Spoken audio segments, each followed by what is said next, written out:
Halo teman-teman, kita ketemu lagi di session 5 dan 6. Kita akan belajar materi tentang cash and receivables. Nah, untuk materi ini mungkin akan lebih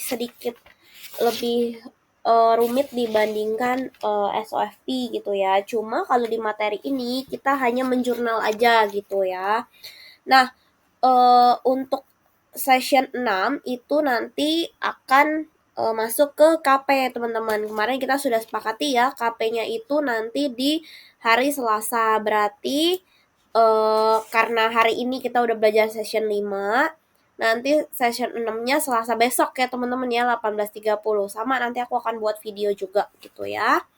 Oke, untuk materi cash and receivable yang pertama, apa sih itu cash gitu ya? Namanya juga ada cash and receivable, berarti ada cash, ada receivable.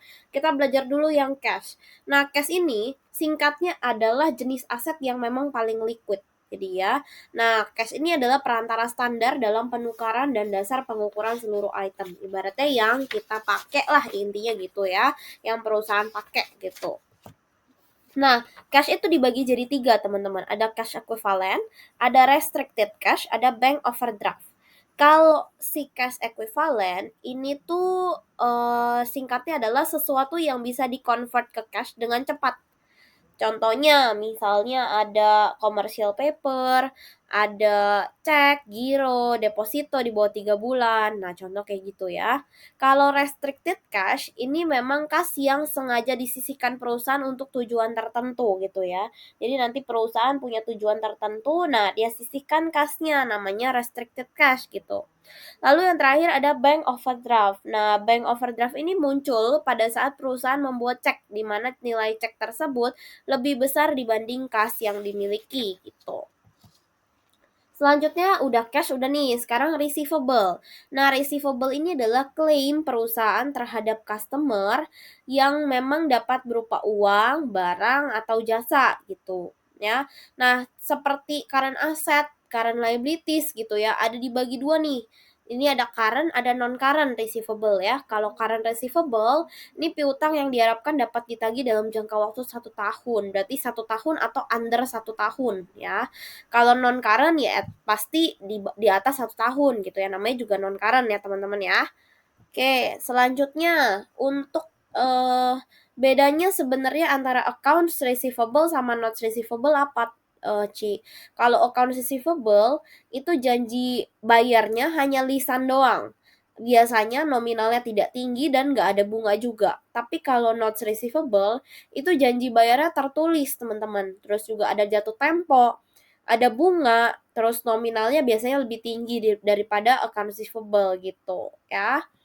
Kalau di notes receivable, ini ada perjanjian tertulis untuk membayar sejumlah uang pada saat waktu yang telah ditentukan. Nah, ini di sini ada interest bearing note sama zero interest bearing. Kalau interest bearing note, itu terdapat nilai suku bunga yang tertera untuk si notes receivable ini. Kalau zero interest bearing, nilai bunganya udah termasuk bagian dari nilai parnya gitu ya. Nah, sebelum ke sini, untuk si discount ini sebenarnya nanti aja deh ya. Kita ke metode pencatatan dulu.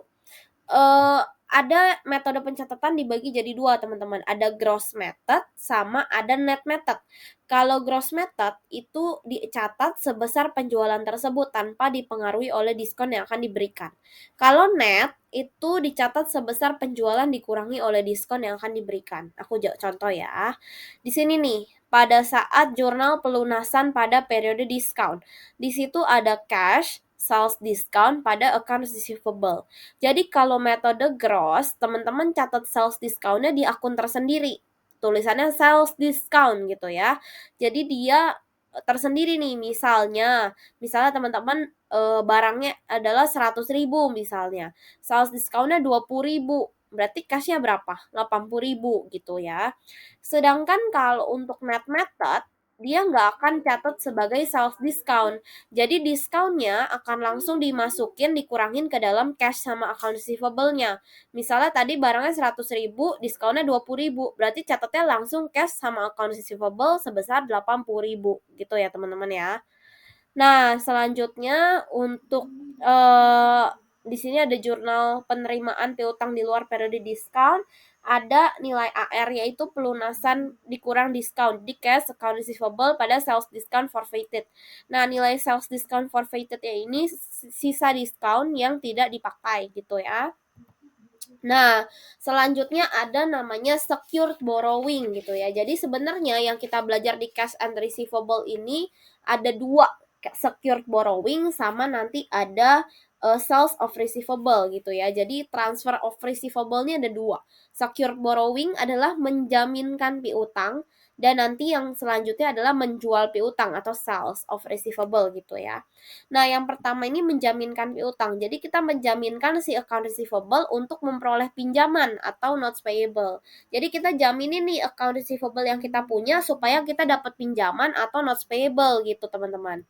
Nah, contoh jurnalnya apa? Jurnal pada saat transaksi menjaminkan nih, cash, interest expense, notes payable. Interest expense itu nilainya dapat dari mana? Dapat dari piutang yang dijaminkan, teman-teman kali dengan finance charge. Kalau notes payable, teman-teman catat sebesar perolehan notes payable gitu ya. Lalu, jika perusahaan nih sudah mendapat pelunasan dari piutang yang dijaminkan dan akan membayar notes payable, jurnalnya adalah interest expense, notes payable pada cash. Interest expense itu dapat dari mana? Dari nilai notes payable, teman-teman kali dengan interest notes payable. Lalu untuk nilai notes payable adalah nilai notes payable sendiri gitu ya. Lalu selanjutnya kita yang kedua tadi yang menjual piutang nih, ada sales of receivable. Jadi piutang ini yang akan ditagih oleh pihak factor. Jadi kita menjual ke pihak factor. Pihak factor tuh apa, Ci? Pihak factor tuh bisa bank, bisa perusahaan yang memang menyelenggarakan jual piutang gitu ya. Nah, kalau sell ini dibagi jadi dua, teman-teman. Ada without guarantee sama with guarantee. Bedanya apa, Ci? Kalau without guarantee, ini kita jual account receivable kepada factornya, tapi resiko atas nilai account receivable akan menjadi milik factor. Jadi ketika kita jual gitu ya, resiko atas si account receivable-nya ini akan ditanggung sama si factor. Beda cerita kalau si with guarantee. Kalau with guarantee itu kita yang tanggung gitu ya. Misalnya kita jual piutang. Resiko atas si jual piutang itu, resiko semuanya deh yang ditanggung tuh masih ditanggung oleh perusahaan yang jual gitu ya. Kalau without guarantee itu nanti ditanggung sama si factor gitu ya. Nah, kalau without guarantee jurnalnya jurnalnya adalah cash, due from factor, loss on sale receivable, account receivable. Due from factor itu adalah jumlah yang ditahan sebagai antisipasi retur atau diskon. Jadi nanti kalau di problem ada tulisan retur atau diskon sebesar berapa, nah itu masuk ke due from factor gitu ya. Kalau biaya atas penjualan piutangnya masuk ke si loss on sale ini gitu ya. Nah, tapi kalau si with guarantee, jurnalnya beda, teman-teman perlu notes ya, jurnalnya jangan sampai salah. Jadi nanti akan dikasih tahu nih, ini penjualan tanpa jaminan atau penjualan pakai jaminan gitu ya. Kalau si pakai jaminan nih with guarantee, jurnalnya adalah cash, due from factor, finance charge, recourse liability. Jadi nggak ada tadi loss on sale of receivable tuh nggak ada lagi gitu ya. Kalau due from factor yang tadi ya jumlah yang ditahan sebagai antisipasi retur atau diskon, tapi yang tadi loss on sale tuh gantinya sebagai finance charge. Jadi namanya adalah finance charge untuk biaya atas penjualan piutang gitu ya teman-teman. Oke, untuk materi session 5 dan 6 adalah itu. Selanjutnya kita akan masuk ke video problem ya. Kita stop dulu video di sini, nanti aku akan kasih link juga untuk problem gitu ya. Thank you teman-teman.